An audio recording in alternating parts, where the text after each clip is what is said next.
Assalamu alaikum and welcome back to class. If you remember from where we left off in the last lecture, we were discussing Francis Bacon's essay of Great Place, and I told you before we left the last class that this essay is going to be discussed in more than one class. There's so much material that Bacon has for us in his essay that it cannot possibly be explained in the short duration of one class. So let us quickly recap and then we'll go on with what else Bacon has for us. So he's described what he means by great place, and that is a position of authority, a position of command, a position of power. It could be through money, it could be a political position, and he describes and defines his idea of great place, and then he goes on to tell you what are the different, let's say, processes that you go through before you finally reach a position of authority. And then Bacon changes his tone a little, and from a pure descriptive essay, it becomes a piece of writing that is full of imperatives, full of the do's and don'ts that Bacon gives to a person in authority. And I want you to pay particular attention to the do's and don'ts, because these are ideas that are full of wisdom acquired in the process of spending life under two monarchs and serving in different positions as statesmen and having knowledge of many different fields of life. So let's continue from where we left off in the last lecture and see what Bacon has to give as advice to people in great place, or great persons as he calls them. Reform therefore without bravery or scandal of former times and persons, but yet set it down to thyself as well to create good precedents as to follow them. Now remember, in the last lecture he said that you have to follow the best examples. You must study the worst examples, but only so that you can avoid them. The best are to be followed.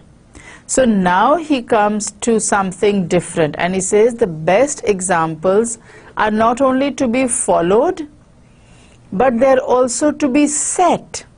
So people in great places must set good examples for others who are around them and others who might follow them. So reform without bravery or scandal of former times and persons. You must institute reforms, you must make improvements to the present situation, but do not do it by relating scandals of your predecessors.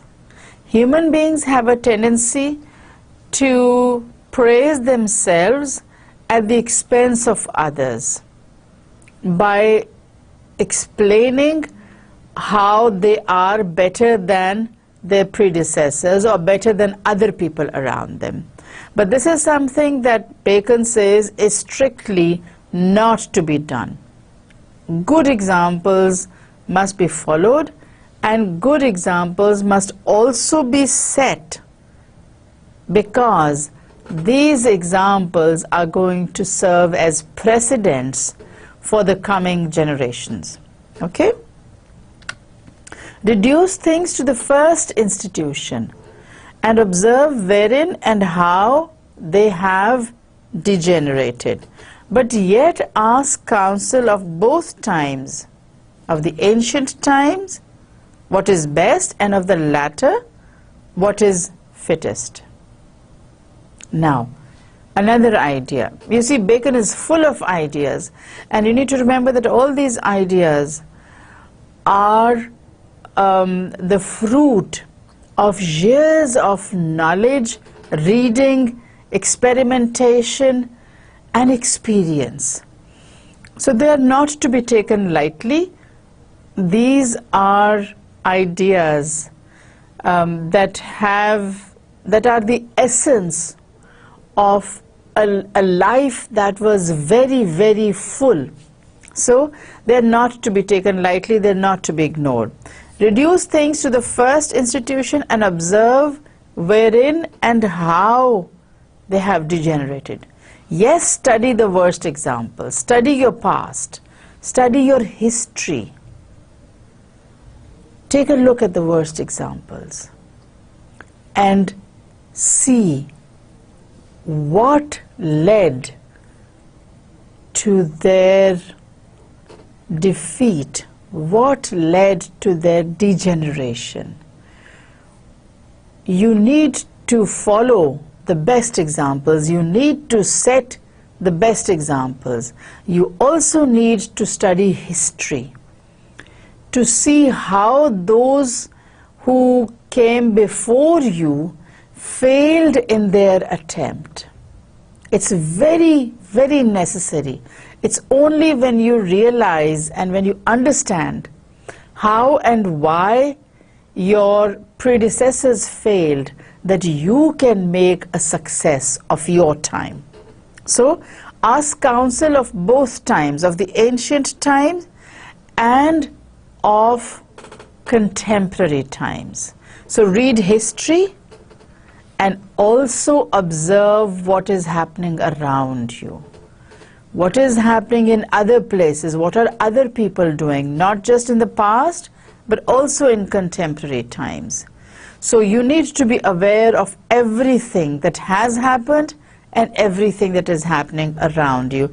You see how full of wisdom Bacon's words are.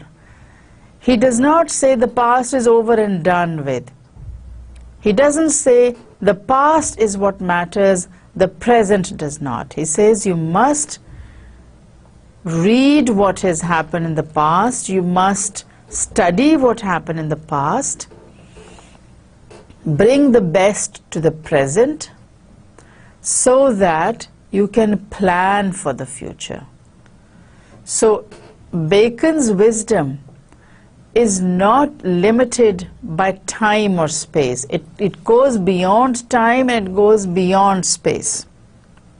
So give the best examples and prepare for the future in the light of the past and the present.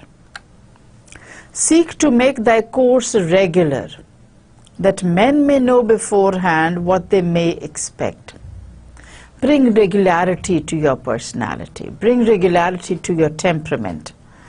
Be not too positive and peremptory, and express thyself well when thou digressest from the rule. So set your rules. These rules are based upon precepts that have been established. Set your rules so that men know what to expect. Make your habits regular. Make your personality out to be such that you do not bring up the unexpected unless you have prepared the grounds for that. So when you digress, when you go off at a tangent, make sure that there's a rationale for it. Make sure that there is logic, that there is a method, an organization in your digression. Don't just bring ideas out of the blue and throw them in people's faces. Prepare the ground for it. Proceed gradually. So seek to make thy course regular, that men may know beforehand what to expect. You are in great place, you are a great person. You have people around you who are there to facilitate you. who are also there to implement your plans. Make things easy for these people. Do not make things difficult for them. You need to make sure that whatever you want done is done in the best possible way, and that can only be achieved when you adopt regularity so that men know what to expect of you. And when you do digress, when you do diverge from your rule, have a proper rationale for it. Prepare people for whatever you're doing. All right? So he says, express thyself when thou digressest from thy rule. Once you make a habit, then if you do something that's different, make sure that people know what that difference is going to be and how it's going to affect them. Preserve the right of thy place. Stir not questions of jurisdiction, and rather assume thy right in silence and de facto, than voice it with claims and challenges. You have a lot of people who make tall claims, who will challenge people left, right, and center. I can do this. Who can do this better? I want you to tell me who can do things in a better way than I can. This is something that Baker advises against. Very strong advice. He says, don't do that. Don't go that side. What you do need to do is preserve the right of thy place. But where jurisdiction is concerned, where the law is concerned, do not infringe on anyone else's authority. Do not trespass. Where my nose begins, your freedom ends. Make sure that this is followed. Each individual has his or her own place of authority. Do not violate other people's space, and rather assume thy right in silence. Don't go and blow your own trumpet. Reserve your place in silence and de facto. Assume your position, but don't go blabbing on how important I am. I can do this, I can do that. Bacon says there's no need to do that. Just do what you have planned in silence and make sure that whatever ideas you give are implemented. That's it. No need to make a big deal out of it. People will realize what a big deal it is when the plan is implemented. The thought itself is not sufficient. So don't voice it with claims and challenges. Don't go around blowing your own trumpet and telling people, I have done this, I have done that, I can do this, nobody can do it better than me. Leave that for people to judge. Preserve likewise the rights of inferior places, and think it more honor to direct in chief than to be busy in all. A slightly different idea. And he says, preserve the rights of inferior places. Do not violate the liberty, the freedom of people who are inferior to you.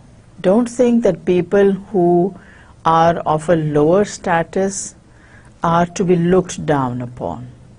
No, they're not to be looked down upon. They are to be facilitated, and you, as a person in great place, as a great person, must make sure that you specialize in whatever you can do well.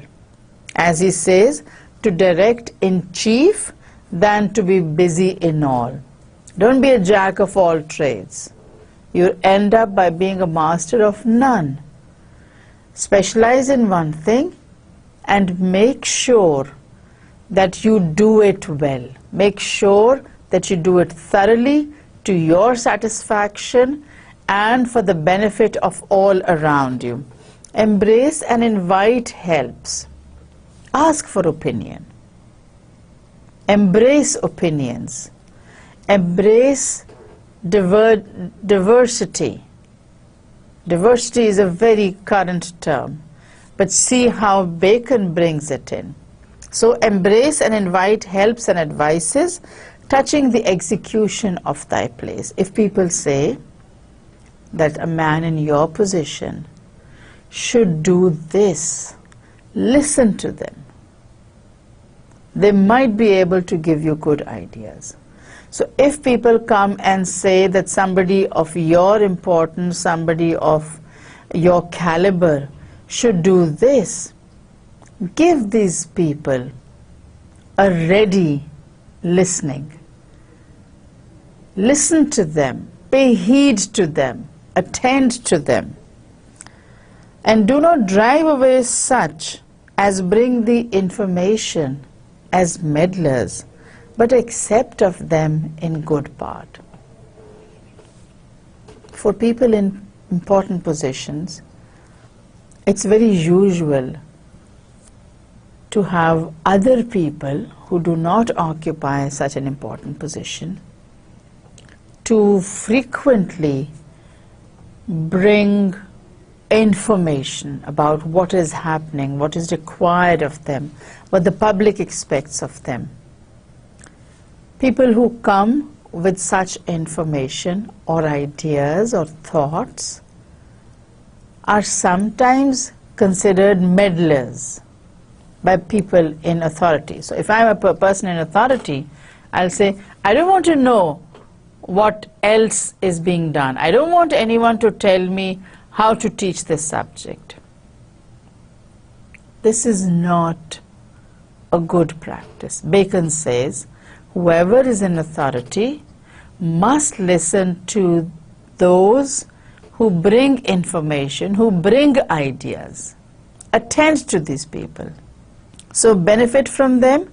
Do not drive them away. Do not tell them to go away. I don't want any interference, etc., etc. So accept of them in good part.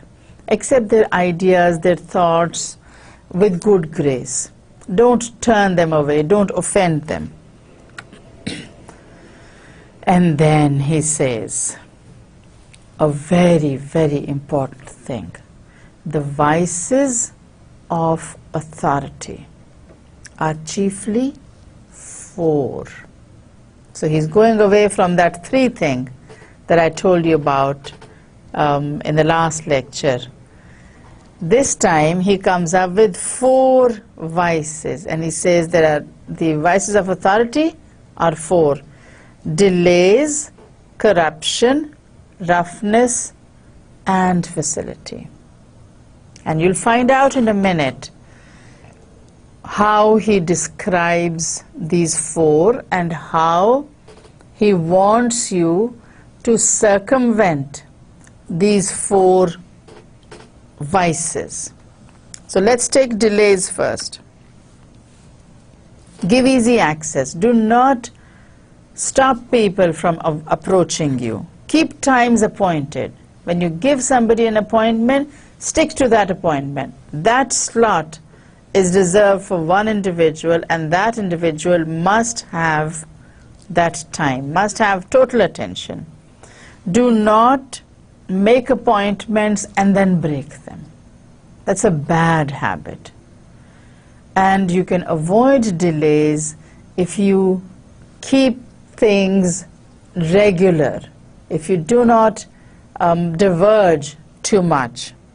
So go through with that which is in hand, and interest not business but of necessity. So the first vice that he deals with is delay, and he says that you can prevent delays if you give appointments, you keep track of time, and then you stick to that time, and don't add things during those appointments that you give to people. So stick to your schedule. Do not diverge from it unless it is absolutely necessary. That's the first vice. The second one is corruption, and he says, do not only bind thine own hands, and this is very, very important. It's important for us living in the 21st century, and you see how Bacon's wisdom affects us 400-500 years into the future. We have a lot of corruption around us, and this particular portion is very, very relevant to our society, our times, to the world, not just in the 16th and 17th centuries, even in the 21st century. So for corruption, he says this is what you must do. Do not only bind thine own hands or thy servants' hands from taking, but, and this is very important, bind the hands of suitors also from offering. And how do you do that? He's going to explain in a minute. So 2 things you must do to deal with corruption. Prevent your servants and yourself from taking bribes, and prevent people from offering bribes. So it's not just enough to stop taking bribes, it's also important to stop people from offering them. And how do you do that? Integrity used will stop you from taking bribes. Integrity professed will stop suitors from offering bribes. You must have integrity, and you must not only have integrity, but you must show that you possess integrity. Because when you have integrity, then you will not accept bribes. But bribes, corruption, cannot be put a stop to by refusing to take bribes. You must also stop the people offering bribes. And that, Bacon says, you can do when you tell people that I do not take bribes. So integrity professed, and with a manifest detestation of bribery. It's not enough to say, thank you very much, but I do not accept bribes. You must show your hatred, your detestation. So an ideal person would say, I do not take bribes and I hate bribery. I detest bribery. This is what you must do if you are to put a stop to corruption, because corruption takes place on both ends. At the end of the giving as well as that of the taking. You must stop both sides. It's not enough to stop taking bribes. It's not enough to tell your servants not to take bribes. You must also tell the person who's offering a bribe that you not only do not accept bribes, but you also hate and detest them. That should be enough of a damper. And avoid not only the fault, and Bacon takes it a little further, and he says avoid not only the fault, but the suspicion. It's not enough for you to say, I don't accept bribes. People must know that you do not accept bribes. Whoever is found variable and changeth manifestly without manifest cause, giveth suspicion of corruption. So regularity that he had emphasized earlier is what you must develop in your nature and temperament. Because when people know that you are a regular person, that you have regular habits and you do not change, they will find it easy to accept the fact that you do not accept bribes. But if you do not have regularity in your temperament, then people might think that you take bribes sometimes and not all the time. That is to be avoided, as Bacon says.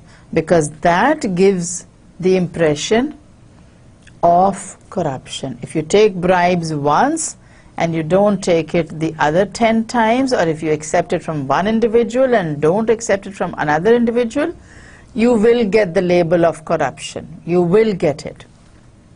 So don't do that. Always when thou changest time, thine own opinion or course, profess it plainly. Let people know when the change took place, why it took place, and what is going to be the course of action in the future, and declare it altogether with the reasons that move thee to change. So when you do change, and human beings change, make sure that the people around you know of the change and they know why you have changed. So very strong words Bacon is using in this essay. A very peremptory tone of voice. A servant or a favorite, if he be inward and no other apparent cause of esteem, is commonly thought but a byway to close corruption. Some people think that your employees or your underlings, your juniors, are there only to facilitate corruption. If you don't have servants, if you don't have juniors, you will not be corrupt. But if you keep people, you pay them, and you make them do their work, then you are opening up the doors for corruption. And then he comes to the other vice, and that is roughness. This is number 3, remember. We had what? Delays, and then we had corruption. The third one is roughness, and he says it is a needless cause of discontent. Roughness, crudeness, uncivilized behavior. Severity breedeth fear, but roughness breedeth hate. Even reproofs from authority ought to be grave and not taunting. So, roughness, or what you would call honest declarations, he says, can turn people against you for no reason at all. Because he says, when you are strict, you instill fear into the hearts of people. But when you are rough, people hate you. When you're strict, you might also be good. Chances are that you're strict because you're good. But when you're rough, when you handle people like they're not human beings, when you treat them like animals, they will learn to hate you very quickly. So even reproofs, even if you have to scold a junior person, even if you have to scold a servant, always remember that you must do it very seriously, and you must not make fun of an individual. When you ridicule a person, that individual will start hating you. But if you check a person very seriously, he will consider being checked. He will make improvements in his nature, in his temperament. So severity breedeth fear, but roughness breedeth hate. Remember that I do not take bribes. So integrity professed, and with a manifest detestation of bribery. It's not enough to say, thank you very much, but I do not accept bribes. You must show your hatred, your detestation. So an ideal person would say, I do not take bribes and I hate bribery. I detest bribery. This is what you must do if you are to put a stop to corruption, because corruption takes place on both ends. At the end of the giving as well as that of the taking. You must stop both sides. It's not enough to stop taking bribes. It's not enough to tell your servants not to take bribes. You must also tell the person who's offering a bribe that you not only do not accept bribes, but you also hate and detest them. That should be enough of a damper. And avoid not only the fault, and Bacon takes it a little further, and he says avoid not only the fault, but the suspicion. It's not enough for you to say, I don't accept bribes. People must know that you do not accept bribes. Whoever is found variable and changeth manifestly without manifest cause, giveth suspicion of corruption. So regularity that he had emphasized earlier is what you must develop in your nature and temperament. Because when people know that you are a regular person, that you have regular habits and you do not change, they will find it easy to accept the fact that you do not accept bribes. But if you do not have regularity in your temperament, then people might think that you take bribes sometimes and not all the time. That is to be avoided, as Bacon says, because that gives the impression of corruption. If you take bribes once and you don't take it the other 10 times, or if you accept it from one individual and don't accept it from another individual, you will get the label of corruption. You will get it. So don't do that. Always when thou changest time, thine own opinion or course, profess it plainly. Let people know when the change took place, why it took place, and what is going to be the course of action in the future, and declare it altogether with the reasons that move thee to change. So when you do change, and human beings change, make sure that the people around you know of the change and they know why you have changed. So very strong words Bacon is using in this essay. A very peremptory tone of voice. A piece of bread. So what is it that you have sold yourself for? A piece of bread. Something that's very cheap. So you've sold yourself very, very cheaply. And this statement, Bacon says, is very true. Although it was stated centuries ago, and the Prophet Solomon lived years before Christ. So he says, although this is an ancient aphorism, yet it is true that a place showeth the man. You need to put yourself in a position of authority to reveal your inner nature. So people who are put in great place or who do achieve great place after struggle, it is only when they are in that position that they will reveal their inner self, their true hidden self. So a place showeth the man, and it showeth some to the better and some to the worse. So when you are in a position of authority, you could make a bad impression and you could also make a good impression. And Tacitus says that Vespasian had good manners and affection.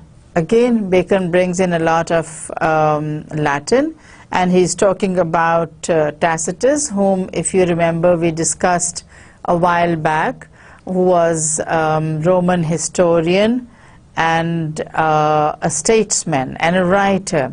So he has written about all the great Romans. He writes about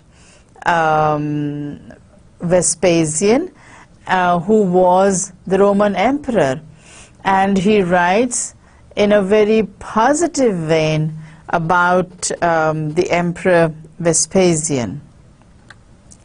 It is an assured sign of a worthy and generous spirit whom honor amends. For honor is or should be the place of virtue, and as in nature, things move violently to their place and calmly in their place. So virtue in ambition is violent, in authority settled and calm. Now he's giving you a lot of different ideas here. So it is an assured sign of a worthy and generous spirit whom honor amends. For honor is or should be the place of virtue. Okay, so now he brings in a slightly different idea, and he says that people in great place who deserve to be in that place are honored, are respected, and honor is actually what we must strive for. Honor is what should be our ultimate aim, our ultimate goal. Honor is beyond and above everything else. So he says it is an assured sign of a worthy and generous spirit.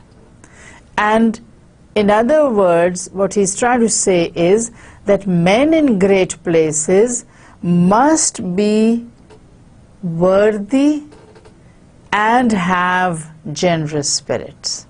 So it is an assured sign of a worthy and generous spirit whom honor amends. For honor is or should be the place of virtue, and as in nature. And he brings in a different idea here. Things move violently to their place and calmly in their place. Now this is a very different idea from those that you have studied before. And he says, just as in nature things move violently to their place, when anything in nature moves from one place to another, it involves violent action, because it's a change. It's a change in place that is being experienced.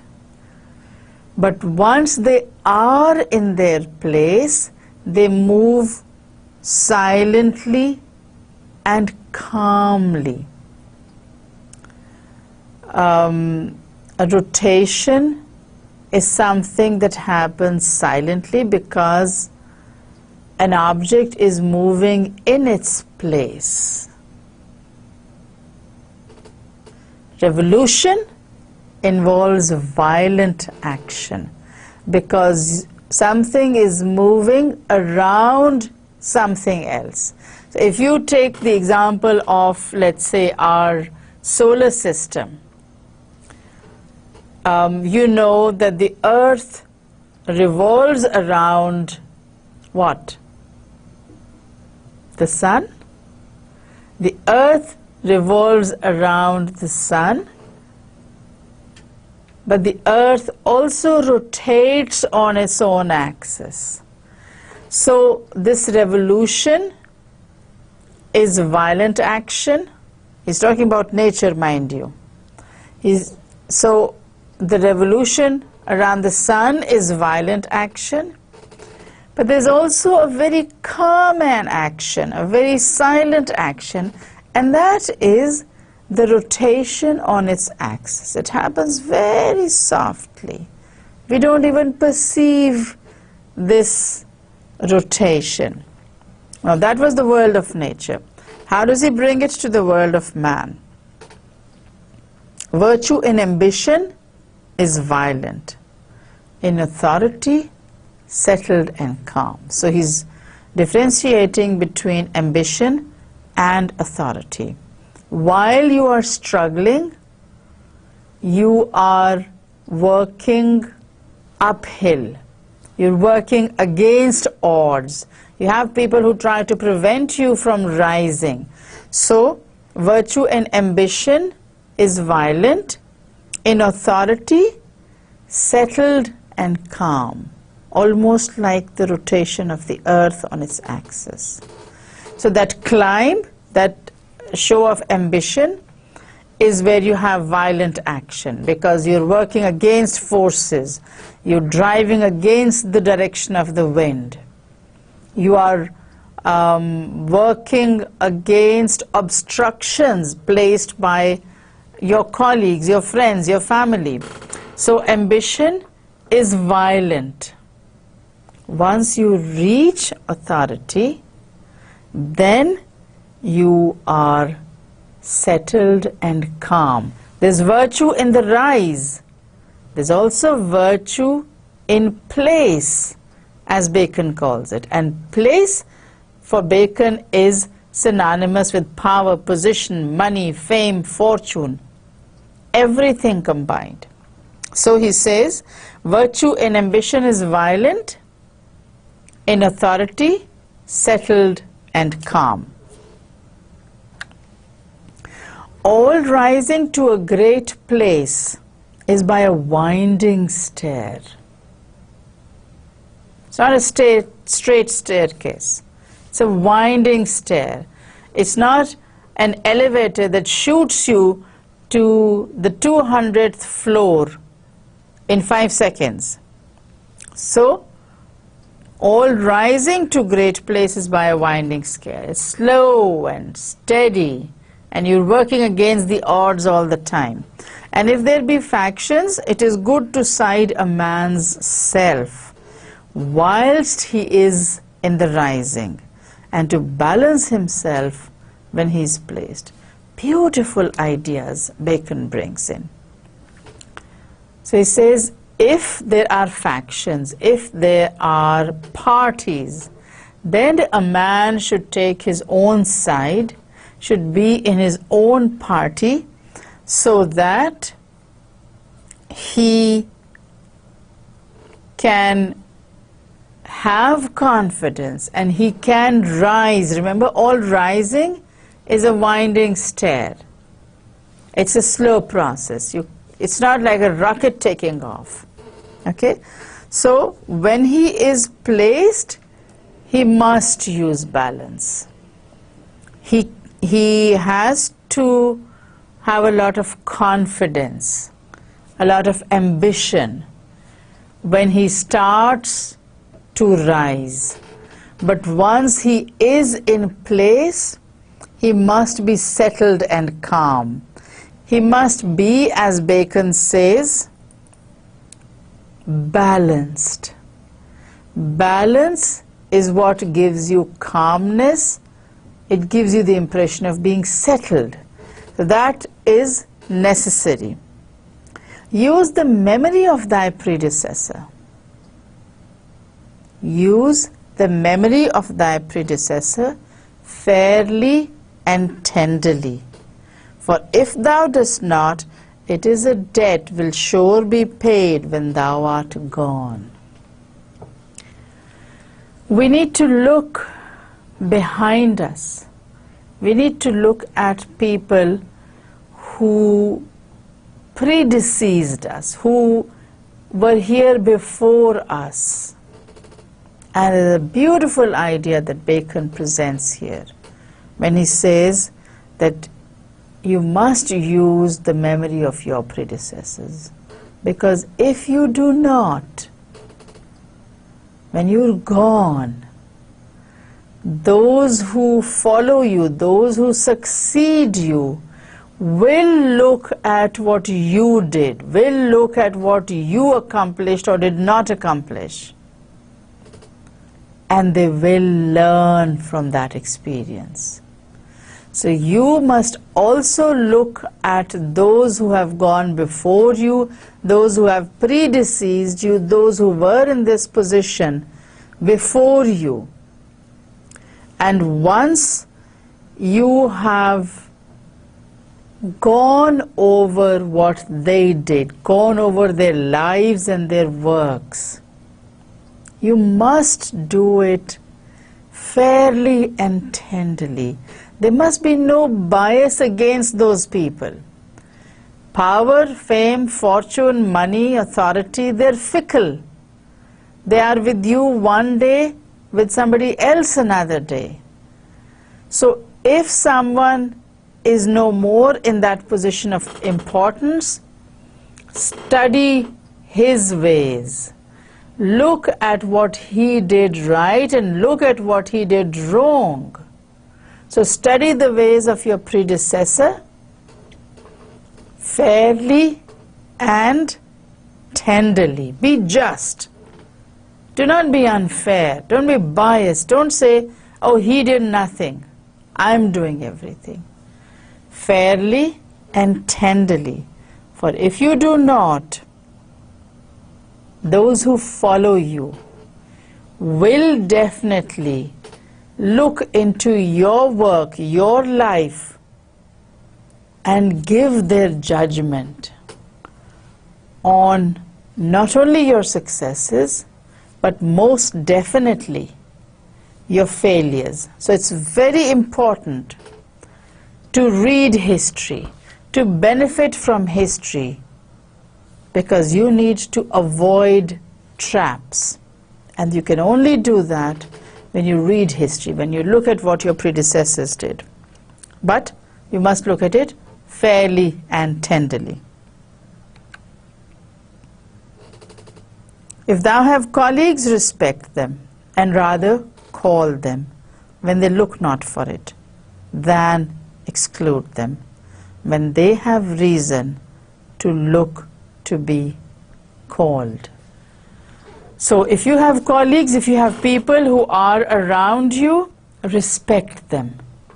Show that you value their ideas. Call them.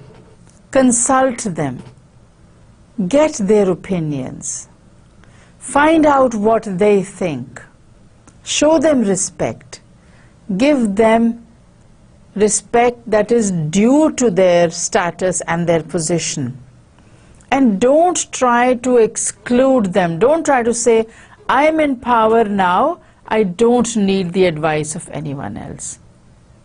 On the other hand, Bacon says, call them, talk to them, get their opinions, take their advice, and call them when they do not expect it. That is the best time. That's the best way to do it. They may not expect you to take their advice now that you are in power. The only way that you can show your greatness, according to Bacon, is by including everyone. Get the opinions of everyone. Get advice from people. Find out what they think. Share thoughts with them. Share ideas. And do it when they do not expect you to call them or invite them. Be not too sensible or too remembering of thy place in conversation and private answers to suitors, but let it rather be said, when he sits in place, he is another man. A beautiful ending to an essay. He says, be not too sensible or too remembering of thy place in conversation. Don't try to throw your weight around. Don't try to impress people with your position. When you include people in a conversation, then you do not single out attention for yourself. It should not always be me, I, mine. It has to be your idea, his idea, her opinion. You must include all your colleagues and do not see people privately. Whatever you're doing, do it before the public. Because when you see someone privately, then you are leaving the door open for conjecture, for scandals, for gossip. Why did he meet so-and-so in private? What were they talking about? What was the aim of having a private meeting?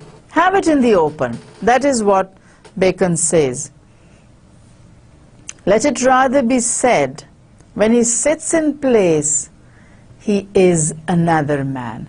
So mingle with the people, get opinions from them, get ideas from them, make them feel that they share in your greatness.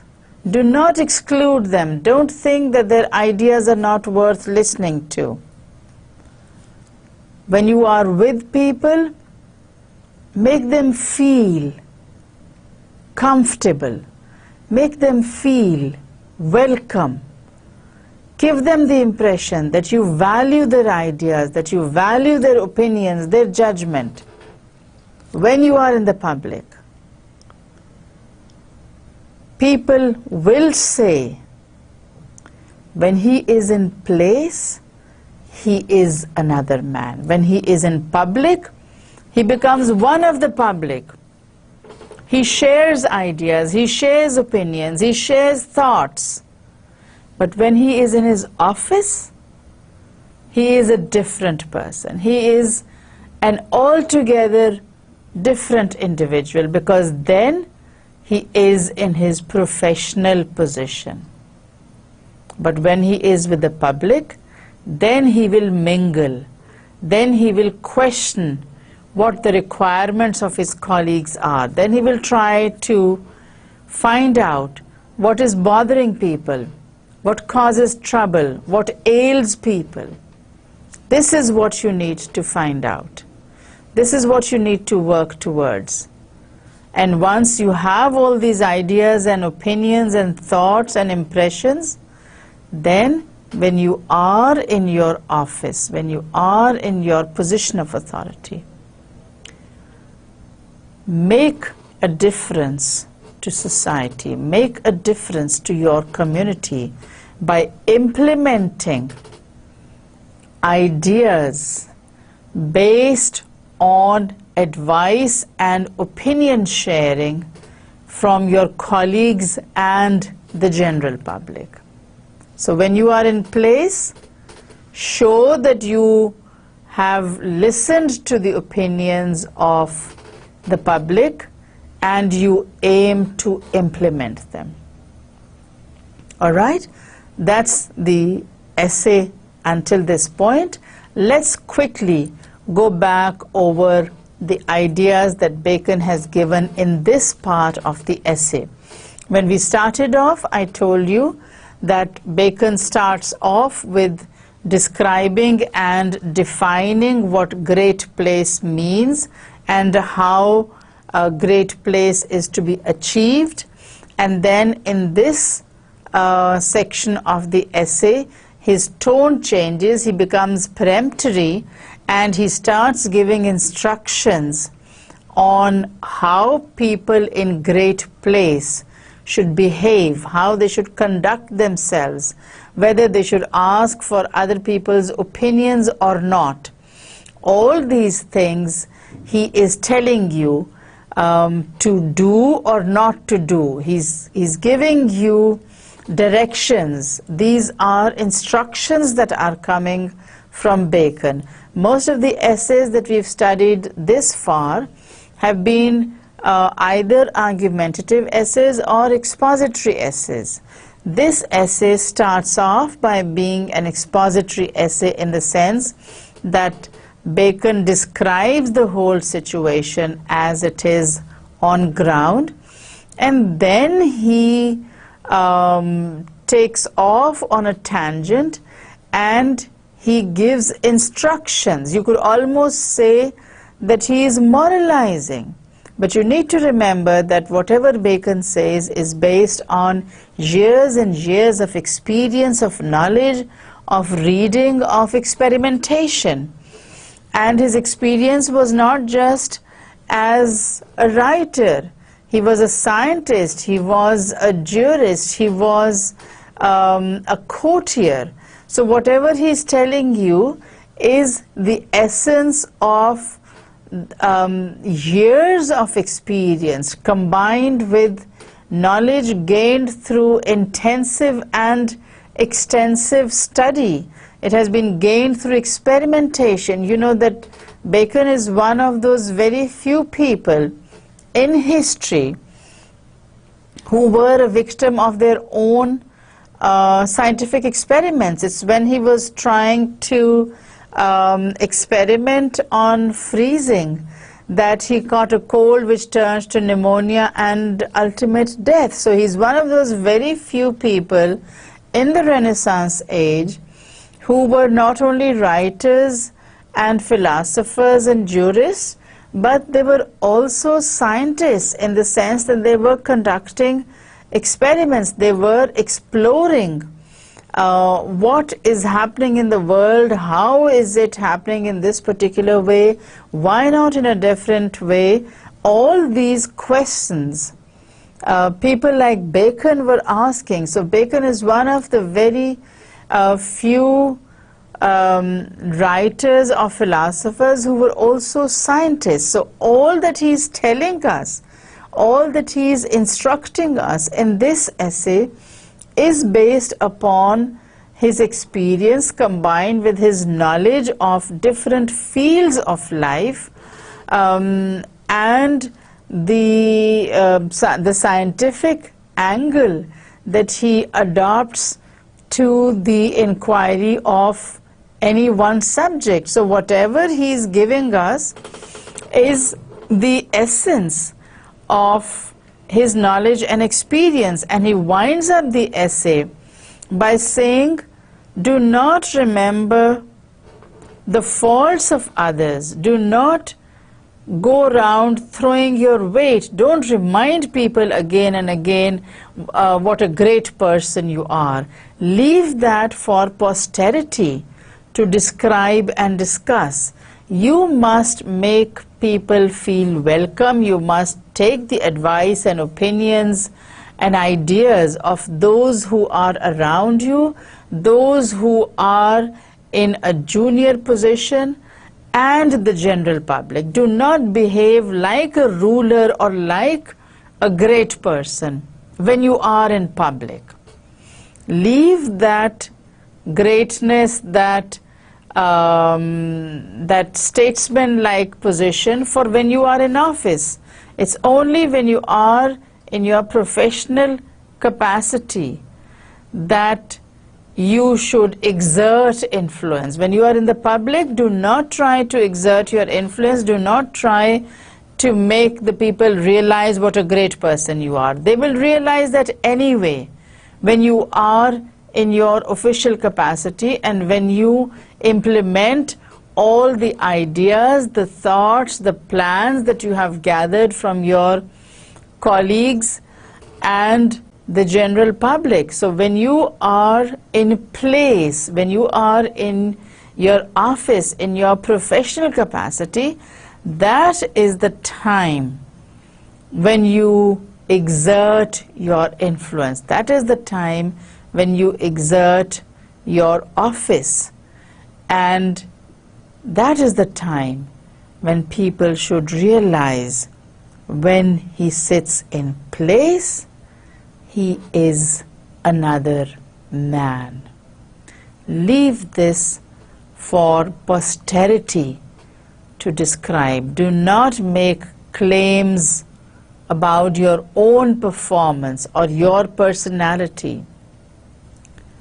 Leave this to the historians. This is the task of those who follow you. This is not your job. Your job is to set the best example to follow the best example, to read what happened to your predecessors so that you can avoid a similar fate. Thank you very much for being patient. That's all for this essay, and we'll be back with some more essays and essays. Enjoy your day. Allah Hafiz.